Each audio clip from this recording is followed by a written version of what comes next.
आप देख रहे हैं बेनिफिट टीवी। ऐसा हो रहा है। चिराग पासवान का है कि मैं इस पर याचिका दायर करूंगा और इसके विरोध में जो है जीतनराम मांझी कहते हैं कि इन लोग जो है कि सब घोर विरोधी हैं। ऐसा क्या? चिराग पासवान का कथन एकदम सही है और उनको पुनर्विचार याचिका दाखिल करना चाहिए। और जहां तक जीतनराम मांझी का सवाल है, अगर सचमुच में वो क्रीमी लेयर कंसेप्ट को मानते हैं, सचमुच में वर्गीकरण को मानते हैं, तो सबसे पहले उनको इस्तीफा दे देना चाहिए मंत्रिमंडल से और बेटा को दिलवा देना चाहिए, अपने समधन को दिलवा देना चाहिए। एक ही परिवार का आदमी इतना कैसे आ गया? आप तो क्रीमी लेयर में आप इस्तीफा दीजिए, तब आप डिमांड करिए कि हम त्याग कर रहे हैं अपने समाज के लिए। तो समाज के नाम पर आप सब पद आप लीजिएगा और समाज को बदनाम करिएगा। तो सबसे पहले उनको ये काम करना चाहिए, इस्तीफा दे देना चाहिए मंत्रिमंडल से। अन्यथा उनको ये कहने का कोई हक नहीं है, क्रीमी लेयर के बाद सपोर्ट करने का कोई हक उनको नहीं। इसलिए सबसे पहला क्रीमी लेयर में वही है।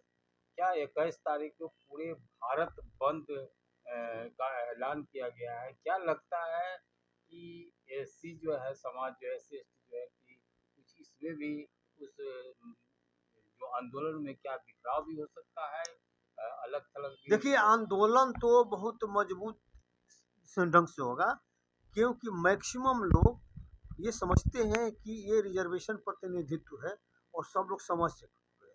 लेकिन जो आरक्षण को नहीं समझते हैं, जिनको ज्ञान नहीं है, जो अज्ञानी है, जो प्रतिनिधित्व के बारे में किसी को कोई ABCD कुछ आइडिया नहीं है, वही लोग समझिए कि दूसरे के बहकावे में, मनुवादियों के बहकाव में आकर उल्टा पुल्टा काम कर रहे हैं। इनको ही बात समझ में आ जाएगी तो अंततः ये लोग भी उसी रास्ते पर आ जाएंगे, मेरा ये विश्वास है। आप जो जिस तरह से कर रहे हैं सर कि जो क्रीमी लेयर लागू नहीं होने चाहिए, आपके पास कौन कौन सा डाटा है, आंकड़ा है जिसको आप जो है कि आम जनों के जो है SC को आप संतुष्ट कर सकते हैं अपने आंकड़ा से कि जो कौन इस वर्ग में जो है कि नीचे है या उस वर्ग का लाभ नहीं नहीं देखो, पहले क्रीमी लेयर कंसेप्ट ही शेड्यूल कास्ट के लिए नहीं, अब मैं नहीं, ये इंदिरा साहनी मामले में 9 जज बेंच कह चुका है।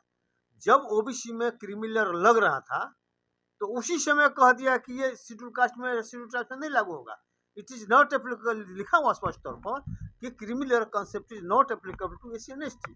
तो उनको 11 जज बेंच में जाएगा तब नहीं होगा। दूसरा, क्योंकि आज जब ये प्रतिनिधित्व है, जब प्रतिनिधित्व है तो उसमें क्रीमी लेयर का कहाँ बांटा जाता है? प्रतिनिधित्व मतलब क्या हुआ? प्रतिनिधि करने के लिए कोई जाएगा तो वहाँ गरीबी देख के जाएगा, अमीरी देख के जाएगा? ना गरीबी देख के जाएगा, ना अमीरी देख के जाएगा, योग्यता को देख कर मान लेके जाएगा। जो योग्य लोग होंगे वही जाकर प्रतिनिधित्व करेंगे। तो योग्यता का जहां तक सवाल है, वहां पर क्रीमी लेयर का काम बात आती है। जो समाज का बेस्ट रहेगा वही समाज का प्रतिनिधित्व करेगा। गरीबी अमीरी के बाद में कहीं कोई मतलब नहीं।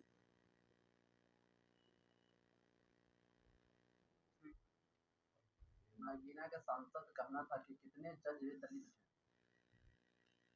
वो ठीक है, नहीं वहां प्रतिनिधित्व नहीं ना है। अगर वहां पर पर्याप्त प्रतिनिधित्व होता सुप्रीम कोर्ट में तो इस तरह का निर्णय आता नहीं। और आपको मालूम है ना कि प्रतिनिधित्व की व्यवस्था क्यों किया गया, डॉक्टर अम्बेडकर ने क्यों किया संविधान में?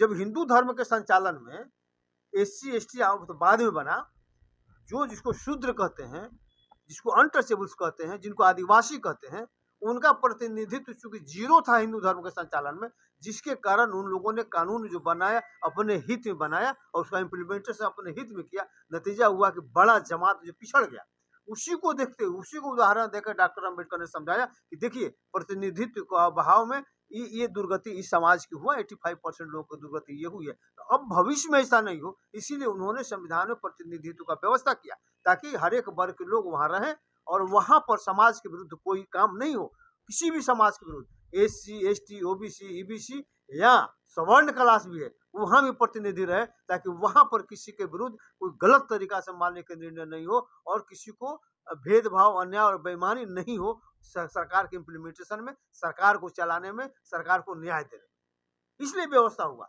अब उसको ये लोग घोर मट्ठा करने पर लगा हुआ है। प्रतिनिधित्व के मामला को गरीबी उन्मूलन कार्य में बदल रहा है। इसलिए ये हम लोग तो पूरा आंदोलन के साथ है और समाज पूरा, हमको लगता है कि सब शेड्यूल कास्ट लोग सब समझ रहे हैं सबको बात। आप देख रहे हैं बेनिफिट टीवी।